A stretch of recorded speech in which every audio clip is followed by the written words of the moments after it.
Hello students, welcome to my class physics academy. ये electrostat के lecture 1 का दूसरा पार्ट है। लेक्चर 1 में पहले पार्ट में हम लोग प्रॉपर्टीज ऑफ चार्जेस के बारे में देख रहे थे। पहला प्रॉपर्टी अपना था charge is an scalar quantity. हमने उसका मैथमेटिकल फॉर्मुलेशन देखा। दूसरा property like charges repel each other, unlike charges attract each other.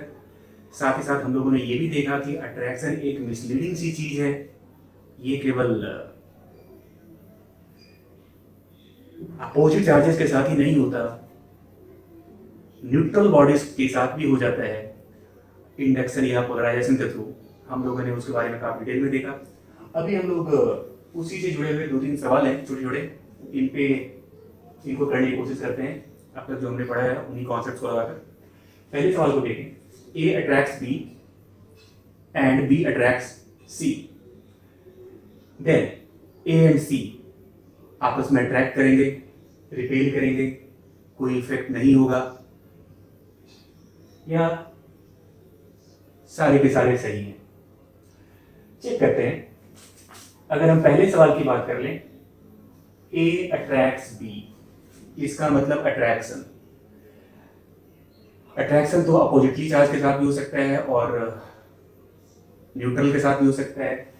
तो अगर मान लिया जाए ए पॉजिटिवली चार्ज है, कैसा चार्ज है?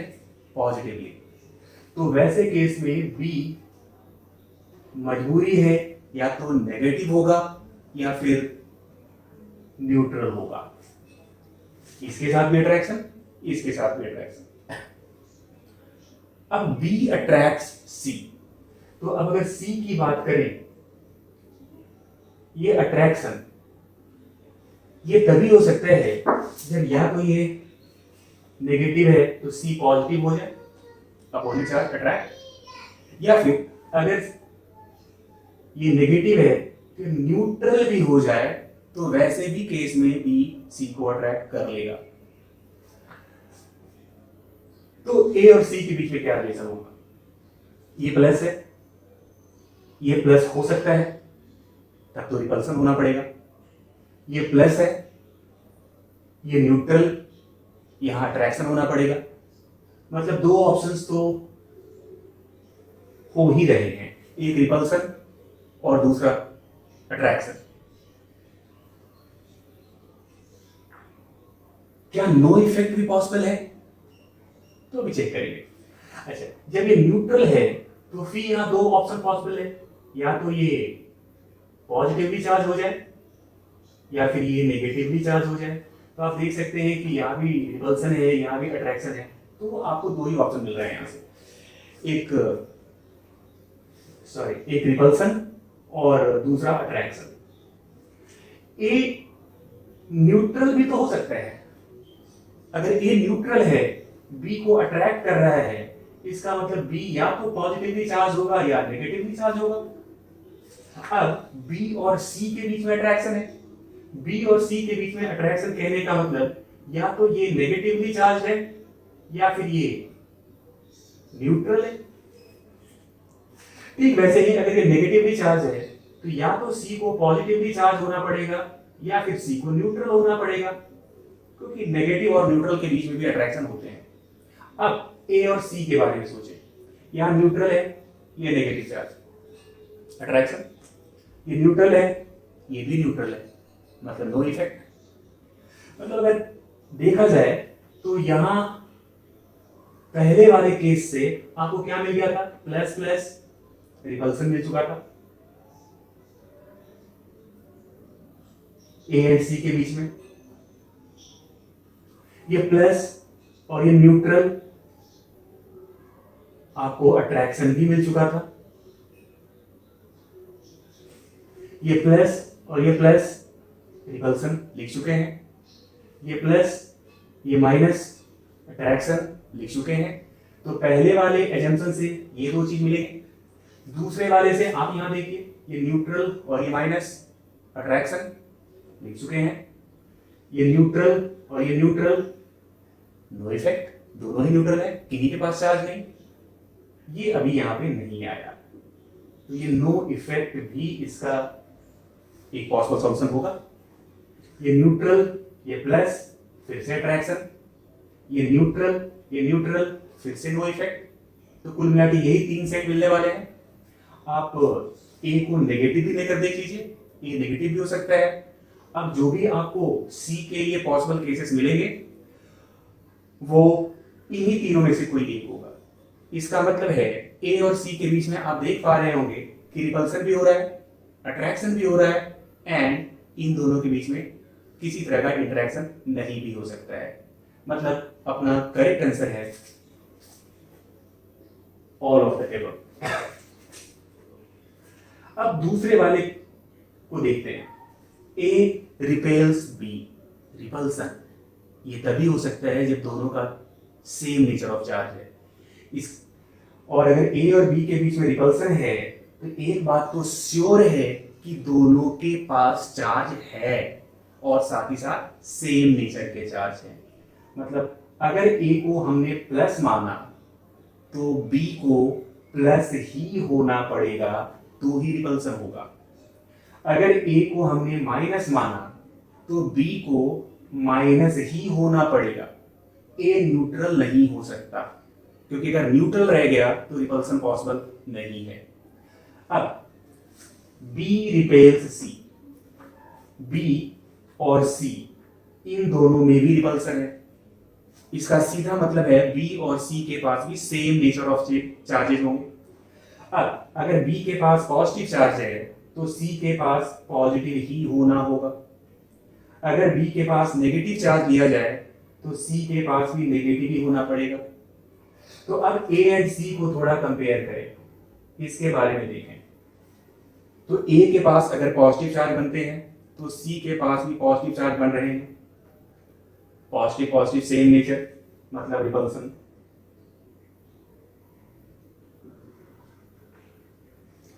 ए के पास अगर नेगेटिव चार्ज बना हुआ है, बी के पास भी नेगेटिव, और ए और सी को देखिए दोनों नेगेटिव नेगेटिव है, इस केस में भी रिपल्सन पहले लिख चुके हैं। मतलब ए एंड सी के बीच में केवल एक ही स्टेट पॉसिबल है और वो है रिपल्सन। तो दूसरे वाले सवाल का करेक्ट आंसर है A and C will repel each other. अब तीसरे सवाल को सॉल्व करने की कोशिश करते हैं। हमारे पास 5 बॉल हैं, A B C D E. अब सोचिए रिजल्ट, 5 बॉल हैं, इनको किसी एक्सपेरिमेंट करवाया गया और कुछ रिजल्ट्स हैं जो आपको दे दिए गए। ए अट्रैक्ट कर रहा है बी को, लेकिन एंड रिपेल कर रहा है सी को। तो यहां से बी के बारे में तो कुछ नहीं बोल पाएंगे, लेकिन हाँ सी के बारे में जरूर बोल सकते हैं। ए और सी के बीच में रिपल्सन है। कब हो सकता है? जब दोनों के पास चार्ज हो और सेम नेचर का चार्ज हो। मतलब ए न्यूट्रल नहीं हो सकता, सी भी न्यूट्रल नहीं हो सकता। मतलब एक चीज तो मिल चुका है कि अगर ये पॉजिटिवली चार्ज है तो सी को भी पॉजिटिवली चार्ज होना पड़ेगा। ठीक, अगर ये नेगेटिवली चार्ज है तो सी को भी नेगेटिवली चार्ज होना पड़ेगा। बी के बारे में अभी हमारे पास कोई इंफॉर्मेशन नहीं है, बस इतना ही कह सकते हैं कि चूंकि ए और बी के बीच में अट्रैक्शन है तो हो सकता है कि बी का चार्ज इसके अपोजिट माइनस या न्यूट्रल हो जाए, और अगर इसको कंसीडर करेंगे तो प्लस या न्यूट्रल हो जाए। मतलब अभी हम यहां पे श्योर नहीं है, यहां पे हम लिख देंगे या तो माइनस या न्यूट्रल, यहां पे लिख देंगे या तो प्लस या फिर न्यूट्रल। तो पहला स्टेटमेंट से हम यहां तक पहुंच सकते हैं। अब दूसरे स्टेटमेंट की बात करें, D attracts B. Attraction misleading है, न्यूट्रल भी हो सकते हैं, चार्ज भी हो सकते हैं, लेकिन no effect on E.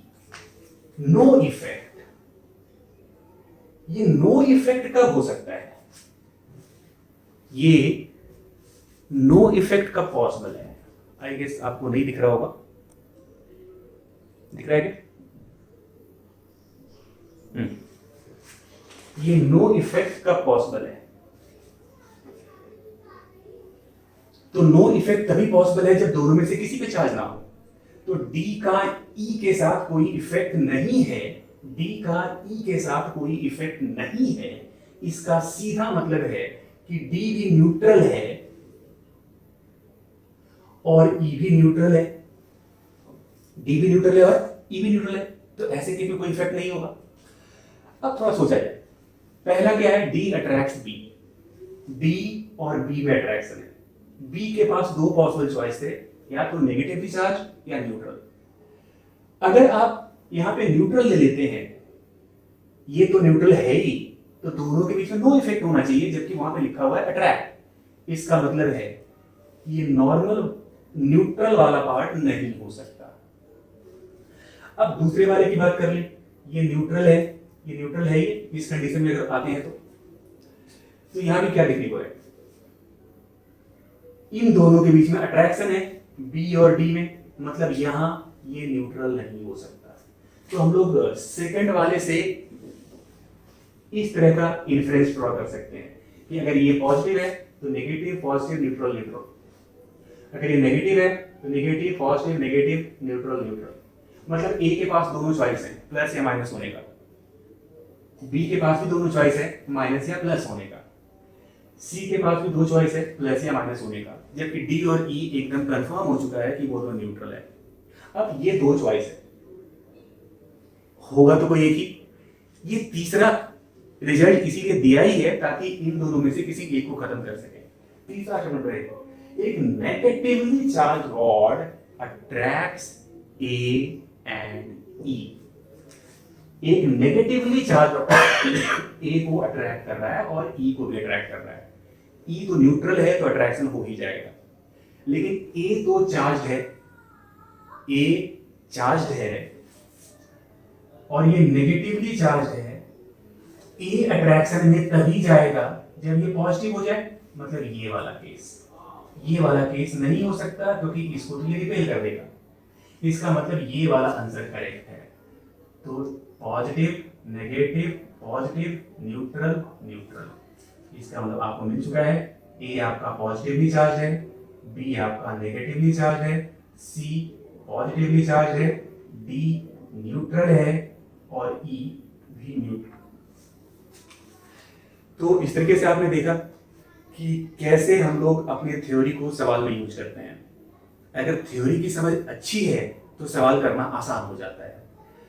Questions are applications of theories. तो अब हम लोग चार्ज के आगे वाले प्रॉपर्टीज के बारे में देखेंगे। तो बच्चों हम लोग चार्ज के तीसरे प्रॉपर्टी में आ रहे हैं। तो तीसरा property,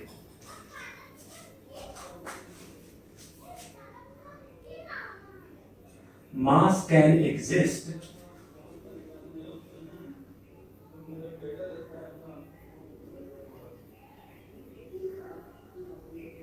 without charge,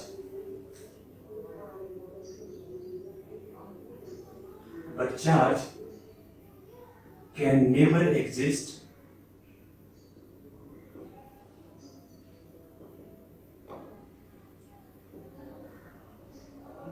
without mass। कहने का मतलब है कि अगर कोई ऑब्जेक्ट, किसी ऑब्जेक्ट के पास चार्ज है तो मास भी होगा, बिना मास का चार्ज एग्जिस्ट नहीं कर सकता। आप सोचिए चार्ज किन के पास होते हैं, इलेक्ट्रॉन या प्रोटॉन के पास। इलेक्ट्रॉन का भी अपना मास है, प्रोटॉन का भी मास है, तो अगर चार्ज बने होंगे तो डेफिनेटली वहां पे मास होगा। लेकिन एक वैसा भी पार्टिकल है जो कि न्यूट्रल है, न्यूट्रॉन। अगर कोई पार्टिकल न्यूट्रॉन से ही बन गया तो वैसे में उनके पास चार्ज तो कभी नहीं होगा, लेकिन मास होगा। इसीलिए charge can exist, sorry, charge can never exist without mass, while mass can exist without charge।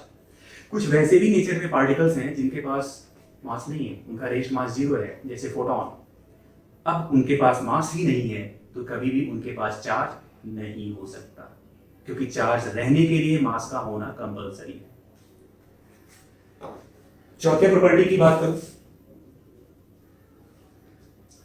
charge of an isolated system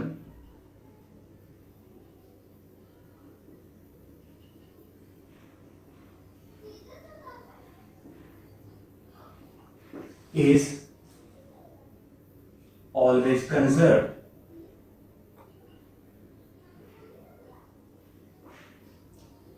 एक आइसोलेटेड सिस्टम का चार्ज हमेशा कंजर्व रहता है. Charge can neither be created nor be destroyed. Charge ना तो आप create कर सकते हैं और ना ही आप डिस्ट्रॉय कर सकते हैं. आइसोलेटेड सिस्टम कहने का मतलब एक वैसा सिस्टम जिसका बाहर से किसी तरह का इंटरेक्शन नहीं है. मतलब ना तो बाहर से चीजें अंदर आ सकती है और ना ही अंदर से चीजें बाहर जा सकती है. तो वैसे केस में जो सिस्टम का नेट चार्ज है, नेट चार्ज, वो हमेशा कांस्टेंट होगा. जैसे आप एक एग्जांपल से समझिए. ये हमारे पास कोई एक आइसोलेटेड सिस्टम है. ये एक आइसोलेटेड सिस्टम है. इसमें 4 ऑब्जेक्ट है. चलिए कहते हैं कि इसके पास +5 कूलम का चार्ज है, इसके पास +7 कूलम का चार्ज है, इसके पास -6 कूलम का चार्ज है, जबकि ये न्यूट्रल है. न्यूट्रल. इसका मतलब total charge Q net of this system ये कितना है? 5 कूलम, 7 कूलम, तो +5 कूलम, +7 कूलम, -6 कूलम. न्यूट्रल कहने का मतलब 0 कूलम. ये कितना हो गया? 12 - 6, तो +6 कूलम. ये आइसोलेटेड सिस्टम है. मतलब इस सिस्टम का चार्ज चेंज नहीं कर सकता. तो जो चार्ज अभी है उतना ही चार्ज इस सिस्टम के पास हमेशा रहेगा. अब किसी तरह का ट्रांसफॉर्मेशन हो जाता है और ये टूट जाता है 2 ऑब्जेक्ट में. मान लीजिए +3 कूलम एंड +4 कूलम. अभी भी देखिए टोटल साथ ही है. 5 12 - 6 मतलब +6 कूलम. चार्ज में कोई बदलाव हुआ क्या? नेट चार्ज नहीं. हाँ, total number of positively charged object बदल गए. पहले 2 ऑब्जेक्ट के पास पॉजिटिव चार्ज था और जब ये टूट गया तो 2 भाग में बट गया. तो अब 3 ऑब्जेक्ट के पास पॉजिटिव चार्ज होंगे. ये बदलेगा. Total number of positively charge object बदल सकते हैं. ठीक वैसे ही अगर ये टूट गया 2-3 भाग में तो total number of negatively charge object भी बदल सकते हैं. ये भी टूट सकता है +- या कुछ भी. न्यूट्रल ऑब्जेक्ट की भी संख्या बढ़ सकती है या घट सकती है. मतलब पॉइंट ये है कि कितने ऑब्जेक्ट्स के पास पॉजिटिव चार्ज है ये संख्या वेरिएबल होगी. बदलते रहेगी, बदल सकती है. कितने ऑब्जेक्ट्स के पास टोटल चार्ज नेगेटिव होगा ये संख्या भी बदल सकती है. कितने ऑब्जेक्ट्स उस सिस्टम में न्यूट्रल होंगे ये संख्या भी बदल सकती है. लेकिन टोटल कितने चार्ज हैं ये कभी नहीं बदल सकता. आप कुछ भी कर लीजिए, टोटल चार्ज इस सिस्टम का +6 कूलम ही होगा. तो इसी को हम लोग कहते हैं charge of an isolated system always remains conserve. अब अगर अपने यूनिवर्स की बात करें तो यूनिवर्स को तो हम लोग आइसोलेटेड मानते हैं क्योंकि उसके बाहर मानते हैं कि कुछ भी नहीं है. इसका मतलब है कि अपने यूनिवर्स का टोटल चार्ज हमेशा कंजर्व रहेगा. बचपन में आपने एक स्टेटमेंट पढ़ा होगा, charge can neither be created nor be destroyed. It can only be transferred from one object to another object. आप क्रिएट नहीं कर सकते, आप डिस्ट्रॉय भी नहीं कर सकते. इसलिए टोटल वैल्यू फिक्स होता है. 5वां प्रॉपर्टी, ये अब तक का सबसे इंपॉर्टेंट प्रॉपर्टी है. आप पहले स्टेटमेंट लिख लीजिए, चार्ज इज क्वांटाइज्ड.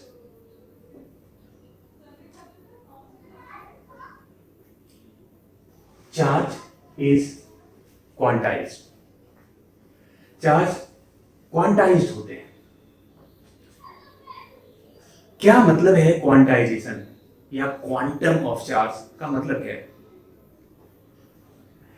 इसका सीधा मतलब है कि किसी ऑब्जेक्ट के पास अगर Q चार्ज है तो वो हमेशा इंटीग्रल मल्टीपल ऑफ E के फॉर्म में होगा. वो डिपेंड करता है कि ये चार्ज प्लस है तो प्लस लीजिए और अगर ये चार्ज माइनस है तो माइनस लीजिए। यहां पे n हमेशा से एक इंटीजर होता है।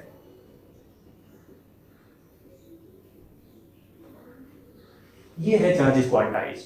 और E क्या है? E electronic charge 1.6 into 10⁻⁻19 coulomb. Accordingly अगर आपका चार्ज पॉजिटिव है तो ये प्लस साइन के साथ लिख के इक्वेट कीजिए, अगर आपका चार्ज नेगेटिव है तो इसी चीज को आप माइनस साइन के साथ लिख के इक्वेट कीजिए। तो बात है कि क्वांटाइजेशन किसे कहते हैं। ये तो मैथमेटिक्स है जो कि हम लोग अप्लाई करके चीजें को सॉल्व कर लेंगे, फिगर आउट कर लेंगे। What is quantization? तो बच्चों एक एग्जांपल से हम समझाना चाह रहे हैं, ध्यान से समझना, कंसंट्रेट रहना। एक नॉर्मल इंसान के पास कितने हाथ होते हैं? 2। एक कमरे में बहुत सारे लोग आए हैं और कोई आपसे पूछे कि उस कमरे में टोटल हाथों की संख्या कितनी होनी चाहिए, कितनी होगी, आप गेस करो। तो क्या आप कभी 51 हाथ गेस कर पाओ? नहीं ना। क्यों नहीं? क्योंकि आपको भी मालूम है कि जब भी हाथों की संख्या होगी 2 के मल्टीपल में होगा, क्योंकि एक इंसान के पास 2 हाथ होते हैं।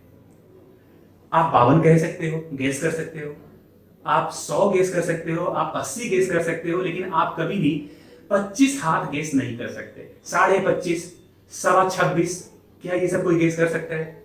नहीं। क्यों? क्योंकि minimum number of hands which can exist independently in that room is 2। कम से कम एक आदमी तो रहा होगा, 2 हाथ होंगे। एक नहीं, 2 आदमी हो सकते हैं, 1.5 आदमी तो नहीं हो सकते ना, 1.25 आदमी तो नहीं हो सकते। तो हाथों की संख्या या तो 2 होगी या 4 होगी या 6 होगी या 2 के मल्टीपल में होगी। तो दिस इज कॉल्ड क्वांटाइजेशन। ये क्वांटम ऑफ हैंड्स है, ये मिनिमम नंबर ऑफ हैंड्स है जो कि उस कमरे में पाए जा सकते हैं इंडिपेंडेंटली। इसीलिए quantum of hands in that room is 2। और जितने भी हाथों की संख्या उस कमरे में आएगी जोड़ने के बाद, वो हमेशा उस 2 के मल्टीपल में ही होगा। जैसे 102 हाथ हो सकते हैं, 204 भी हो सकते हैं, 1000 हाथ भी हो सकते हैं, ये सब के सब 2 के मल्टीपल है, क्योंकि क्वांटाइजेशन 2 है। तो बात समझ में आई होगी कि किसी भी फिजिकल क्वांटिटी का वो सबसे छोटा यूनिट जो कि नेचर में इंडिपेंडेंटली एग्जिस्ट कर सकता है, उसको हम उस फिजिकल क्वांटिटी का क्वांटम कहते हैं। अब चार्ज पे लौटते हैं। क्वांटम ऑफ चार्ज क्या है? तो चार्ज का वो सबसे छोटा यूनिट जो नेचर में इंडिपेंडेंटली एग्जिस्ट कर सकता है, उसको हम लोग क्वांटम ऑफ चार्ज कहेंगे। और अगर कोई ऑब्जेक्ट चार्ज्ड है तो उसके पास जितना भी चार्ज होगा वो अपने क्वांटम के मल्टीपल में होगा। जितने भी हाथ होंगे वो 2 के मल्टीपल में होंगे, क्योंकि 2 क्वांटम है। ठीक वैसे ही जितना भी चार्ज होगा वो उस क्वांटम ऑफ चार्ज के मल्टीपल में होगा। और एक्सपेरिमेंटली ये बात मालूम चला कि चार्ज का क्वांटम इलेक्ट्रॉनिक चार्ज होता है। Quantum of charge, quantum of charge, this is E, electronic charge. मतलब सबसे छोटा चार्ज जो नेचर में इंडिपेंडेंटली एग्जिस्ट कर सकता है वो इलेक्ट्रॉनिक चार्ज ही होगा। अब सोचिए, किसी ऑब्जेक्ट के पास चार्ज है तो या तो 1 इलेक्ट्रॉन इलेक्ट्रॉनिक चार्ज के बराबर होगा या 2 के बराबर होगा। 1.5 नहीं हो सकता, क्योंकि आधा इलेक्ट्रॉनिक चार्ज एग्जिस्ट करता ही नहीं है इंडिपेंडेंटली। 10 इलेक्ट्रॉनिक चार्ज हो सकता है, लेकिन 10.25 इलेक्ट्रॉनिक चार्ज नहीं हो सकता। मतलब जो भी चार्ज होंगे वो इस ई के ही मल्टीपल में होंगे। मल्टीपल, इंटीग्रल मल्टीपल मतलब n इंटू ई। अब वो चार्ज पॉजिटिव भी हो सकता है और नेगेटिव भी हो सकता है। अगर ये पॉजिटिव है तो यहाँ प्लस लिख दीजिए, अगर ये नेगेटिव है तो यहाँ माइनस लिख दीजिए और n निकाल लीजिए। n must be an integer. n integer ही होना चाहिए। या तो 1 इलेक्ट्रॉन के बराबर का चार्ज होगा, या 10 इलेक्ट्रॉन के बराबर का चार्ज होगा, या 1000 इलेक्ट्रॉन के बराबर का चार्ज होगा। कभी भी 1.25 इलेक्ट्रॉन, 100.5 इलेक्ट्रॉन का चार्ज नहीं हो सकता, क्योंकि ये नेचर में एग्जिस्ट करता नहीं है फ्री। अब अगर हमसे पूछा जाए, सवाल कैसे पूछेंगे आपसे हमारे पास कोई ऑब्जेक्ट है और हमसे पूछ रहा है कि is 8.0 into 10 to the power minus 18 coulomb charge possible. पूछना चाह रहे हैं क्या ये पॉसिबल है। क्या करेंगे हम लोग तो इतना जानते हैं कि जो भी चार्ज होगा ई के मल्टीपल में होगा। इसने प्लस दिया है तो हम लोग सीधे क्या कर देंगे, ये जो भी चार्ज दिया है वो in integral multiple of electronic charge होना चाहिए। कितना चार्ज दे रखा है हम लोगों को, plus 8.0 into 10 to the power minus 18 coulomb. N नहीं पता, कितने इलेक्ट्रॉन मिलके, कितने इलेक्ट्रॉनिक चार्ज मिलके ये चार्ज बनाया है ये नहीं पता, लेकिन इलेक्ट्रॉनिक चार्ज का वैल्यू हम लोग को मालूम है 10 पावर माइनस 19। थोड़ा सॉल्व करें, 16 5 80 18 5 n बराबर 5। आप ध्यान दीजिए ये एक इंटीजर है, ये तो पॉसिबल है। मतलब ये चार्ज एक इलेक्ट्रॉनिक चार्ज से नहीं 5 इलेक्ट्रॉनिक चार्ज के मिलने से बने हैं। हो सकते हैं कमरे में 5 आदमी हो सकते हैं, 5.25 नहीं हो सकते, 5 तो हो ही सकते थे, तो ये चार्ज पॉसिबल है। तो इस तरह के सवाल यहाँ पे आपसे पूछेंगे। आपसे ये भी पूछ सकता था, आप खुद से फिगर आउट कीजिए, ये मैं नहीं कर रहा। Is 8.0 into 10 power minus 19 coulomb charge possible. ये सवाल आपसे पूछ सकते हैं, बिल्कुल वही नेचर है, सेम तरीका फॉलो करेंगे। आप देखेंगे कि यहां पे n बराबर 1/2 आ रहा है, मतलब ये इंटीजर नहीं है, ये तो फ्रैक्शन है। मतलब इस चार्ज को बनाने के लिए पूरे इलेक्ट्रॉनिक चार्ज की जरूरत नहीं पड़ी, आधे इलेक्ट्रॉनिक चार्ज जरूरत पड़ी। आधा इलेक्ट्रॉनिक चार्ज तो मिलता ही नहीं है, तो ये चार्ज बनेगा कैसे। इसका मतलब है कि ये चार्ज नॉट पॉसिबल, नेचर में आपको ये चार्ज नहीं मिलेगा। तो क्वांटाइजेशन मतलब कोई भी चार्ज हो वो अपने सबसे स्मॉलेस्ट यूनिट के मल्टीपल में होगा। वो मल्टीपल मस्ट बी इंटीजर होना चाहिए और वो स्मॉलेस्ट यूनिट आपका इलेक्ट्रॉनिक चार्ज है। ये चीजें हम लोग चेक जरूर करते हैं लेकिन छोटे चार्जेस के लिए। लेकिन जब बहुत बड़े चार्ज हो जैसे 1 कूलम, इसमें तो 10 टू द पावर 18 इलेक्ट्रॉन्स होते हैं, तो वैसे केस में तो आपको ये छोटा सा गैप ऑलमोस्ट कंटिन्यूअस दिखेगा। तो वैसे केस में आपको चेक करने की जरूरत नहीं है कि ये पॉसिबल है या नहीं है। लेकिन जब चार्जेस इस रेंज में थे -18, -19, -17, तो आपको चेक करने की जरूरत है, क्योंकि ये बहुत ज्यादा चार्जेस नहीं है, ये 1, 10, 100, 50 इस रेंज में है, तो वहां पे आपको चेक करने की जरूरत है। मतलब अगर चार्जेस का मैग्नीट्यूड माइक्रोस्कोपिक लेवल पे है, बहुत स्मॉल लेवल पे है, तो वैसे केसेस में आपको क्वांटाइजेशन चेक करने की जरूरत होती है। लेकिन अगर चार्जेस का वैल्यू मैग्नीट्यूड मैक्रोस्कोपिक है, बहुत बड़ा रेंज है, बहुत बड़ा वैल्यू है, मतलब बहुत सारे इलेक्ट्रॉनिक चार्जेस मिलकर बने होंगे, तो वहां पे फ्रैक्शन पार्ट मैटर नहीं करता। 1 अरब पॉइंट 1 क्या फर्क पड़ जाता है, नहीं फर्क पड़ता उतना, तो हम लोग एरर में यूं ही नेगलेक्ट कर देते हैं। तो आपको क्वांटाइजेशन चेक करने की जरूरत तब पड़ेगी जब चार्जेस का वैल्यू बहुत छोटा हो। अगर बहुत बड़ा वैल्यू ऑफ चार्ज है तो वैसे केस में आप झूठ मूठ का टाइम बर्बाद ना करें क्वांटाइजेशन चेक करके।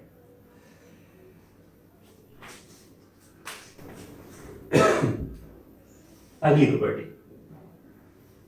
6, charge is relativistically invariant. Charge is relativistically invariant। क्या मतलब है इसका? इसका सीधा सा मतलब है कि चार्ज फ्रेम पे डिपेंड नहीं करेगा। आप लेबोरेटरी फ्रेम में हैं या आप बॉडी फ्रेम में हैं, कोई फर्क नहीं पड़ता कि चार्ज कितना है, हर जगह चार्ज का वैल्यू सेम होगा। बाद में जब आप कॉलेज जाएंगे और वहाँ रिलेटिविटी पढ़ेंगे तो आप पाएंगे कि मास फ्रेम पे डिपेंड कर जाता है, लेंथ भी फ्रेम पे डिपेंड कर जाता है। अगर आप कॉलेज जाएंगे तो आपको कुछ इस तरह के फॉर्म से बता दिए जाएंगे, m बराबर m0 √1 - v² / c², जहाँ पे m ये अपना रेस्ट मास है, m ये अपना डायनेमिक मास है। रेस्ट मास कहने का मतलब ऑब्जेक्ट के फ्रेम में ही जाकर देखिए, जो मास आ रहा है वो रेस्ट मास है।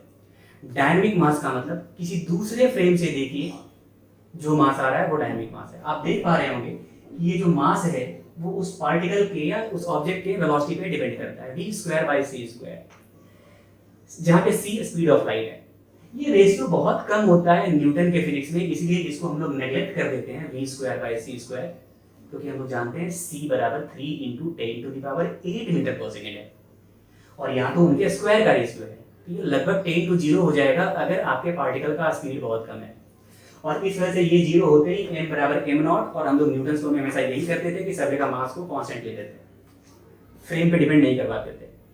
लेकिन जब पार्टिकल का स्पीड बहुत ज्यादा हो जाए, 10⁶ मीटर पर सेकेंड के ऊपर चला जाए, तो वैसे केसेस में मास बहुत तेजी से वैरी करना शुरू कर देता है, और फिर आप मास बराबर नहीं ले सकते। आप उस फ्रेम में काम करने के लिए मास का वैल्यू m बराबर इस फॉर्मूले से लेंगे। यहाँ पे ये बताना मेरा पर्पस नहीं है, मेरा मतलब बस ये समझाना है कि चार्ज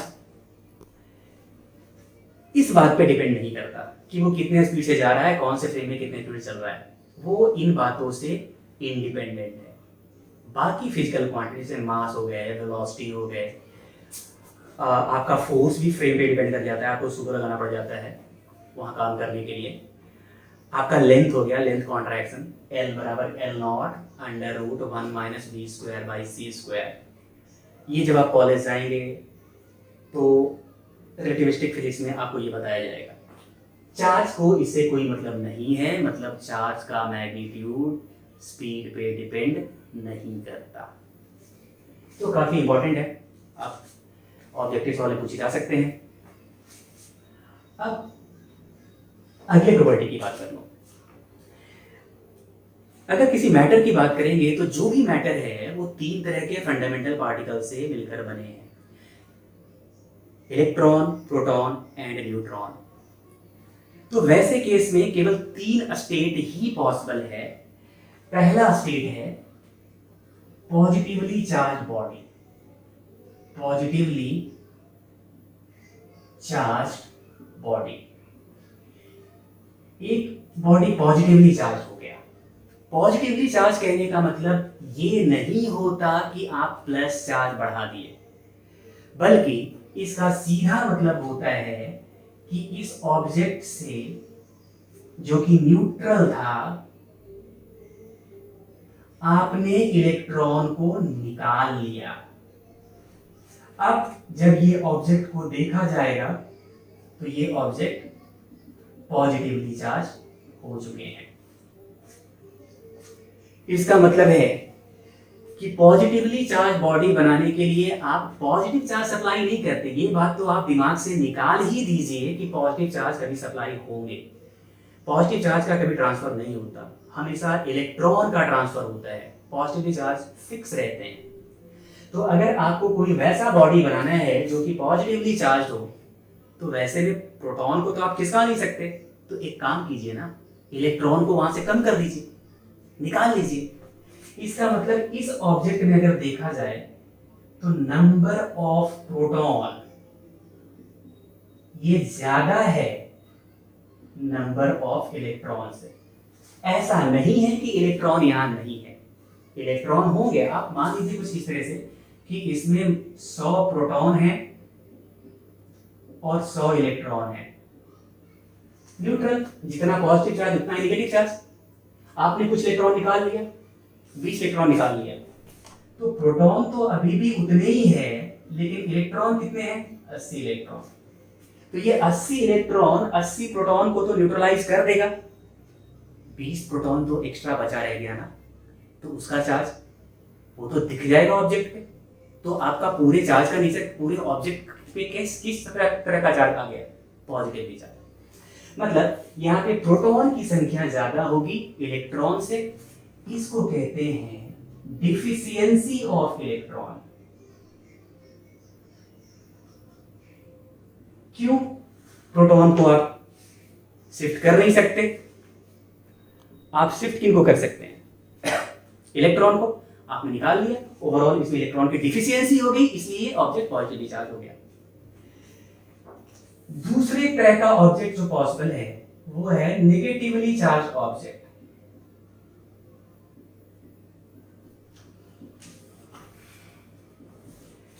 जैसे ये हमारे पास कोई ऑब्जेक्ट है, वही पुराना वाला ही ऑब्जेक्ट है, न्यूट्रल है, 100 प्रोटॉन थे और मान लीजिए 100 इलेक्ट्रॉन है। ये एजम्पशन है, ऐसा नहीं होता।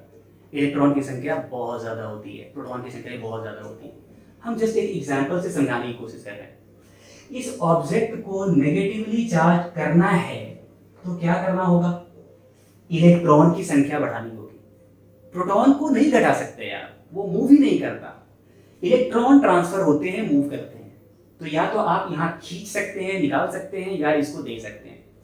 नेगेटिव करने के लिए आपको बाहर से इसमें इलेक्ट्रॉन सप्लाई करना पड़ेगा, और जब आप ये काम करेंगे तो प्रोटॉन की संख्या तो अभी भी 100 ही रह गए, और हो सकता है कि ये बढ़कर 125 इलेक्ट्रॉन हो गए। आप सोचिए, 100 प्रोटॉन 100 इलेक्ट्रॉन को तो न्यूट्रलाइज कर लेगा, लेकिन 25 इलेक्ट्रॉन का चार्ज तो इसके ऊपर एक्स्ट्रा आया हुआ है। इसका मतलब ये पूरा का पूरा ऑब्जेक्ट नेगेटिवली चार्ज बन चुका है। ये नेगेटिवली चार्ज ऑब्जेक्ट बोला जाएगा।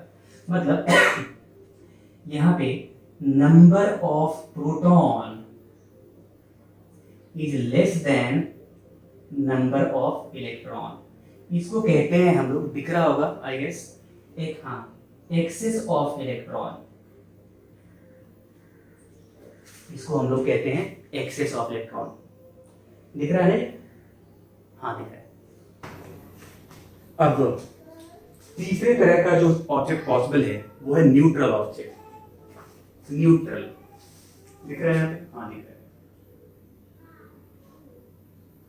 न्यूट्रल ऑब्जेक्ट क्या मतलब है? न्यूट्रल ऑब्जेक्ट का, न्यूट्रल ऑब्जेक्ट का सीधा मतलब है नंबर ऑफ प्रोटॉन बराबर नंबर ऑफ इलेक्ट्रॉन। जैसे अगर इसमें 100 प्रोटॉन है और इसी में 100 इलेक्ट्रॉन भी है तो ये ऑब्जेक्ट न्यूट्रल है, क्योंकि 100 प्रोटॉन का जितना पॉजिटिव चार्ज है उसको 100 इलेक्ट्रॉन का नेगेटिव चार्ज न्यूट्रलाइज कर लेगा। अब आप देख पा रहे होंगे कि जब किसी को चार्ज करना है तो इलेक्ट्रॉन का ट्रांसफर करना होता है। इलेक्ट्रॉन का ट्रांसफर, इलेक्ट्रॉन के पास मास है, इसका मतलब मास का भी ट्रांसफर होगा। इसका मतलब है कि जब आप चार्ज ट्रांसफर कर रहे होते हैं तो ऑब्जेक्ट का मास भी बदल रहा होता है, क्योंकि मास भी ट्रांसफर हो रहा होता है। तो यहां से हम लोग एक सेंटेंस ये लिख सकते हैं कि during charge transfer mass also gets transferred. During charge transfer, mass is also transferred. Charge transfer होते वक्त मास का भी ट्रांसफर होता है।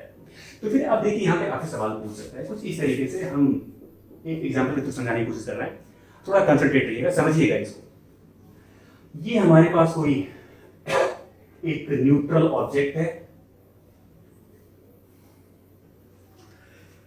इसका मास m है। इससे हमने कुछ इलेक्ट्रॉन निकाल लिया, -e, इलेक्ट्रॉन को निकाल लिया। अब जब इलेक्ट्रॉन निकल गया तो डिफिशियंसी ऑफ इलेक्ट्रॉन क्रिएट हो गया। डिफिशियंसी कहने का मतलब हमारा ऑब्जेक्ट अब पॉजिटिवली चार्ज हो गया। क्या अभी भी इसका मास m होगा? नहीं। अब मान लीजिए इसका मास m डैश है, तो बता पाएंगे m बड़ा है या m डैश? तो सीधी सी बात है, क्योंकि आपने इलेक्ट्रॉन निकाला है तब जाकर आपका ये दूसरा स्टेट क्रिएट हो पाया। निकाल लिया इलेक्ट्रॉन, मतलब आपने मास निकाल लिया। इसका मतलब है कि m डैश कम होगा m से। क्योंकि आपने m डैश बनाते वक्त इलेक्ट्रॉन को निकाला है, इलेक्ट्रॉन के पास मास है, मतलब मास निकाला, मतलब पहले जितना मास था अब उससे कम मास होंगे।